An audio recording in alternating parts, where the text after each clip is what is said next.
Ayan po mga kabida, isang magandang oras sa lahat at welcome po sa aking channel. Eto na, matutuloy na po. Ito pong bloodbath po mga kabida na sinabi po ni Vice President Sara Duterte.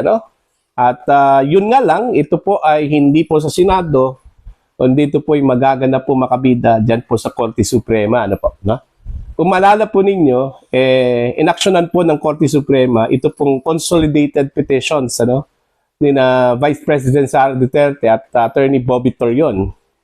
Ito po ay patungkol ho sa nullification po, mga kabida, dito ho sa fourth impeachment complaint na isinampa po mga kabida ng Kamara de Representantes, dyan po sa Senado against the Vice President of the Republic of the Philippines. Inutusan po ng Korte Suprema ito pong Kamara at maging itong Senado po bilang impeachment court, na sagutin ito pong petitions mga kabida, para po ibasura ito hong impeachment complaint. Okay? At hindi lang po basta-bastang sagot ang gusto po ng Korte Suprema ho dito, mula sa Kamara. Kailangan pong detailed response, meaning detalyado dapat yung sagot po ng Kamara de Representante. Now, ito po'y madugo ang mangyayari ho dito mga kabida. Gaya ng sinabi ko po, detalyado ang gusto po ng Korte Suprema ho dito. Mula sa sinong nag-craft doon ho sa impeachment complaint, kailan po ito isinampa, anong oras, at yung bang mga mambabatas na pumirma ho dito mga kabida, nabasa ba nila ang complaint at naintindihan ba nila itong complaint? At malamang po, ilan po sa kanila, ipapatawag po yan ng Korte Suprema po mga kabida para lang po malaman kung talaga bang yung pagpirma po ng mga mambabatas dito ho sa impeachment complaint, balido po ito, mga kabida. Kasi kailangan pong nabasa ng mambabatas at naintindihan po niya yung kanyang pinirmahan po dito, mga kabida. Okay? Yun yung madugo po dito. Kasi unang-una po, ang tanong, kung talaga bang nabasa ba ng mga mambabatas po itong complaint? Naintindihan ba nila ito kong complaint? Kasi, gaya ng sinabi po ni Attorney at Senador Rodante Marcoleta po, yung impeachment complaint po mga kabida, halos po doon, mga terminong legal ang nandun . At hindi po lahat ng mga mambabatas po natin, lalong-lalo na po, itong 215 lawmakers po mga kabida na pumirma, hindi po mga abogado lahat yan. Okay? So most likely, hindi po nila naintindihan yung mga terminong ginamit po dyan, mga kabida. Okay? Now, yun yung tanong kung nabasa ba nila bago po sila pumirma doon po sa impeachment complaint, at naintindihan ba nila yon? Yung sinabi nga ni Attorney at Senador Marcoleta po mga kabida na baka wala pa pong 2 minutes pinirmahan na po nila yung impeachment complaint, Okay? Yun ba yung nangyari po? Kasi unfair naman po na pumirma po sila doon na hindi po nila nabasa at hindi po nila naintindihan yun, Take note po mga kabida, yung nakasalalay po dito at stake po dito yung pagkatao po ng impeachable officer po, ito pong Vice Presidente. Kung nagkamalihod sila dito, hindi po nila nabasa, hindi po nila naintindihan, basta pumirma lang po sila dito dahil meron pong promises daw na sinabi po sa kanila, kapag pumirma, meron pong budget para ho sa kanilang congressional district. Unfair naman yun, dun ho sa impeachable officer po, doon po sa Vice Presidente po mga kabida.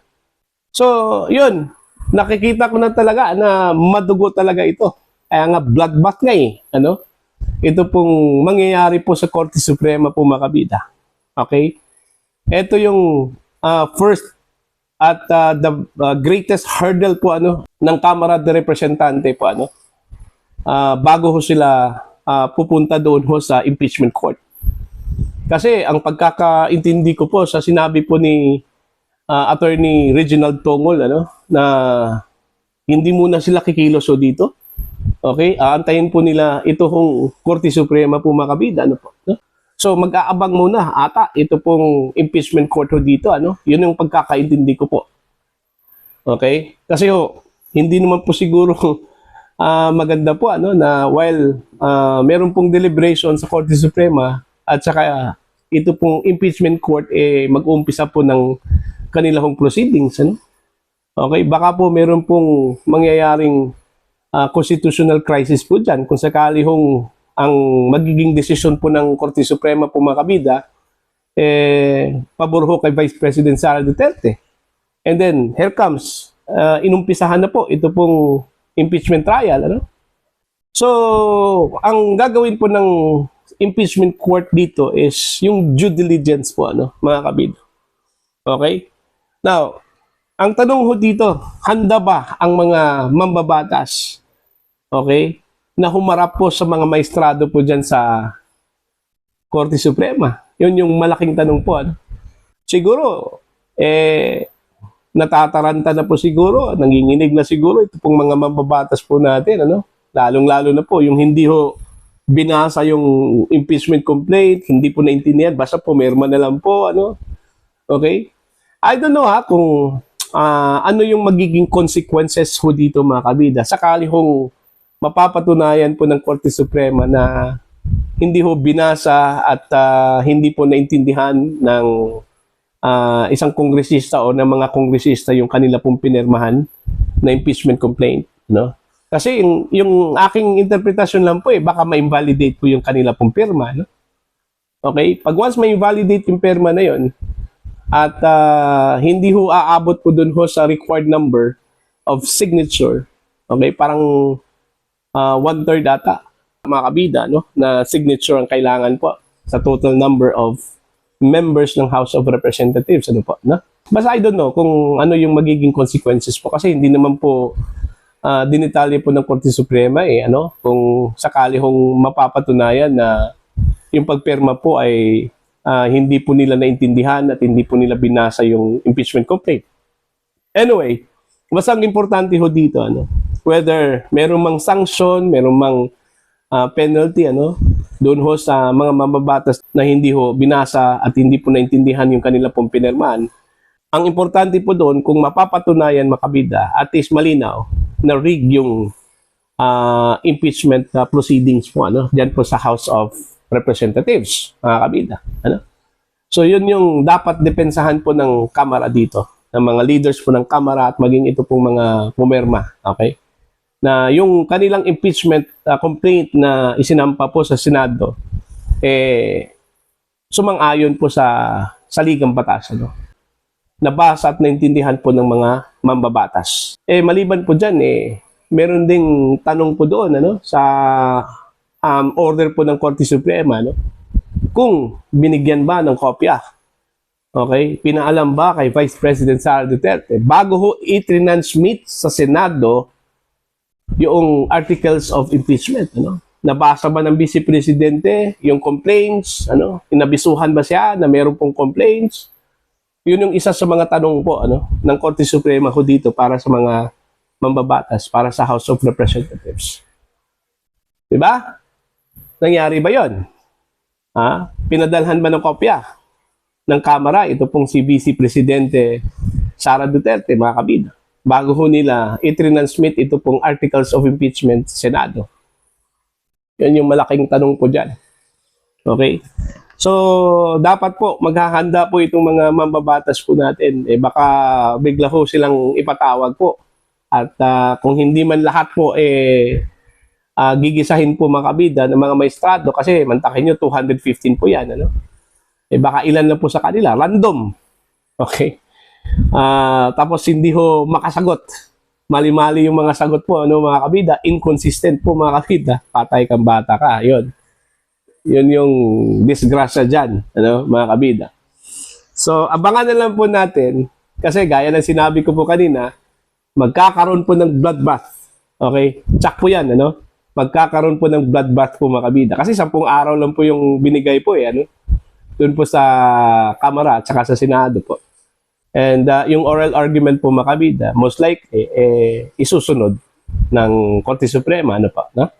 Kung ano yung ginagawa po ng mga mababatas po, mga kabida, dyan ho sa paggawa po ng batas, ano, yung thorough deliberation ho, ano, sa mga bills, ano, yun yung dapat gawin, ano, doon po sa impeachment complaint. Hindi ho dapat irration, ano, hindi ho dapat madaliin yun, mga kabida. Kasi, gaya ng sinabi ko po sa previous vlog ko po, ano, at stake ho dito, mga kabida, yung kapalaran po ng Vice Presidente, ano. Kailangan hindi ho magkamali yung complainant dito, okay? Kasi ho, pag once na nagkamali yung complainant ho dito, hindi lang man dumaan sa due process yung complaint, ano, basta-basta na lang pong tanggalin, ano, ang Vice Presidente po, mga kabida, na hinalal po ng 32 million Filipinos. Tapos ilan lang po yung gusto kong matanggal po siya, no, mga kabida. Unfair naman po yun. Okay?